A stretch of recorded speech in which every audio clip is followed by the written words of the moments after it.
O caso Adalberto virou o centro de uma investigação que parece mais um roteiro de série policial. Nas últimas horas, uma descoberta bombástica caiu como uma bomba nos bastidores da polícia e da imprensa. Dentro do carro de Adalberto, os peritos encontraram o DNA de uma mulher. E essa mulher, segundo fontes ligadas à investigação, tem uma ligação direta com o empresário. É aqui que tudo muda. Até ontem, a história parecia seguir um caminho previsível. Um corpo encontrado em um buraco de obra no autódromo de Interlagos e um laudo apontando morte por asfixia. Mas a revelação desse DNA feminino muda completamente o rumo do caso. A pergunta agora é explosiva. Quem é essa mulher? E o que ela fazia dentro do carro de Adalberto nas horas que antecederam sua morte? A hipótese de um crime passional ganhou força. Fontes internas do DHPP confirmam que a polícia investiga se Adalberto estava se encontrando com uma amante e se o marido dela descobriu tudo. A possibilidade de uma emboscada ou de um ataque movido por ciúme começou a dominar as conversas de bastidor. Os peritos confirmaram que houve contato íntimo, havia sangue, havia vestígios corporais e sinais claros de que uma mulher esteve dentro do carro. Só que logo depois dessa descoberta, o DHPP colocou o caso sob sigilo total, e isso levantou uma nova onda de suspeitas. Por que o sigilo justo agora, no momento em que uma prova concreta aparece? Quem acompanha o caso de perto sabe, quando a polícia coloca um inquérito em segredo, geralmente é porque algo grande vem pela frente. Mas aqui, a sensação é diferente, parece que estão tentando esconder algo. O público quer respostas, mas o que cresce é o silêncio. A cena do crime é fria e perturbadora.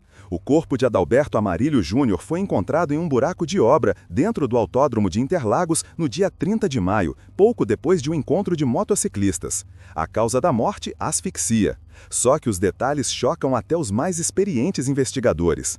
Há duas possibilidades. A primeira, Adalberto foi asfixiado antes de ser jogado ali. A segunda, muito mais sombria, ele pode ter sido enterrado vivo e morrido sufocado pela terra. E o mais estranho é que o corpo não apresentava marcas de sangramento, nenhum sinal de luta, nenhum ferimento aparente. Isso significa que o crime, provavelmente, não aconteceu no local onde o corpo foi achado. Então, onde foi? A resposta veio do lugar menos esperado, o carro dele. Os peritos coletaram 3 amostras de sangue do interior do veículo. Depois de dias de análise, o laudo final confirmou: o sangue era de Adalberto e de uma mulher ainda não identificada. O DNA dessa mulher virou o ponto central de toda a investigação. Ela esteve com ele antes da morte. Ela pode ter visto o que aconteceu, ou pior, pode ter sido parte do plano. A polícia tenta agora comparar o DNA com o da esposa de Adalberto, mas essa é apenas uma das linhas de investigação. O detalhe é que o DHPP, em vez de tratar essa prova como prioridade, decidiu levantar a hipótese de que as manchas poderiam ser antigas, que o sangue já estava ali antes do crime. Uma justificativa que soou estranha até mesmo para os peritos independentes. Será que é uma linha legítima de investigação ou uma tentativa de desviar o foco de uma pista-chave? Essa pergunta ecoa entre jornalistas e especialistas. Afinal, um sangue feminino dentro do carro de uma vítima de homicídio é uma pista forte demais para ser tratada como irrelevante. Outro detalhe que aumentou a polêmica foi o laudo que confirmou a presença de PSA, o antígeno prostático específico. Para quem entende do assunto, esse é um indício claro de relação íntima antes da morte. Só que a Polícia Civil apresentou uma explicação diferente. Segundo o DHPP, a presença do PSA poderia ser resultado de um efeito fisiológico comum em casos de asfixia, quando o corpo, após a morte, libera líquidos de forma involuntária. Mas os especialistas independentes discordam. Para eles, os vestígios são recentes e coerentes com o contato físico pouco tempo antes da morte. A divergência entre as versões cria ainda mais confusão. Afinal, quem está dizendo a verdade?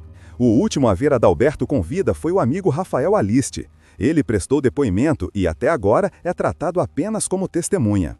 Disse que os dois saíram do encontro de motociclistas e que Adalberto parecia tranquilo, sem demonstrar medo ou desentendimento.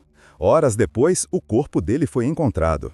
E agora, com a investigação sob sigilo total, cada novo detalhe vem à tona como uma peça solta de um quebra-cabeça sombrio. O DNA feminino, o sangue no carro, o laudo contraditório e o silêncio das autoridades apontam para uma verdade que ainda está escondida. Mas há algo ainda mais estranho acontecendo nos bastidores. Pessoas próximas à investigação afirmam que o DHPP recebeu uma ordem direta para reduzir o acesso da imprensa e limitar o contato com os peritos independentes. O argumento oficial é preservar o andamento do inquérito. O não oficial, e mais comentado, é que existe o risco de vazar o nome da mulher envolvida. O que a polícia teme tanto? E por que proteger essa mulher se ela pode ser a chave para resolver o crime? Nas últimas horas, novas informações começaram a vazar de dentro do DHPP, e o que se ouve é que a mulher cujo DNA foi encontrado no carro de Adalberto pode não ser apenas uma testemunha. Há indícios de que ela tenha ligação direta com o local onde o corpo foi deixado, e o mais surpreendente, ela seria próxima de um funcionário do Autódromo de Interlagos. Isso muda tudo. Segundo apurações extraoficiais, essa mulher teria sido vista por câmeras de segurança na região horas antes da morte de Adalberto. Só que, curiosamente, essas imagens desapareceram.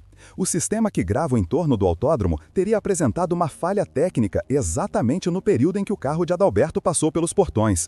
Coincidência? Pouca gente acredita nisso. O que chama atenção é que a mulher ainda não foi localizada. Nenhum registro de desaparecimento, nenhuma testemunha confirmando o paradeiro dela. É como se tivesse sumido do mata logo após o crime, e é aí que o caso toma uma dimensão ainda mais complexa. Investigadores levantam duas hipóteses. A primeira é que essa mulher tenha sido ameaçada e esteja escondida por medo. A segunda, muito mais pesada, é que ela também pode ser vítima, usada como isca para uma emboscada que terminou em tragédia. Mas há uma terceira possibilidade que vem sendo discutida nos bastidores da polícia, a de que ela era cúmplice, que estava com Adalberto naquele carro, participou do encontro e depois ajudou a encobrir o que aconteceu. Essa hipótese, até agora, é a mais temida pelos advogados da família, porque colocaria o caso em um patamar completamente diferente, o de um assassinato planejado. Enquanto isso, a postura do DHPP levanta suspeitas. Primeiro negaram o DNA, depois minimizaram a importância dele e agora colocaram o processo sob sigilo absoluto. Fontes próximas à investigação afirmam que os peritos estão sendo pressionados para não vazar detalhes. Parece que há um interesse em controlar a narrativa. E no meio de toda essa confusão, há algo que ninguém consegue explicar. Por que o corpo foi deixado justamente dentro de uma obra no autódromo? Não era um lugar qualquer, o acesso é restrito, monitorado e exige credencial. Isso significa que quem deixou o corpo lá sabia exatamente o que estava fazendo. Não foi um ato impulsivo, foi calculado. Adalberto era conhecido por ser metódico, reservado e cuidadoso com a própria imagem. Não era de se envolver em confusões, tampouco de correr riscos desnecessários. Então, o que o levou até aquele local, àquela hora da noite?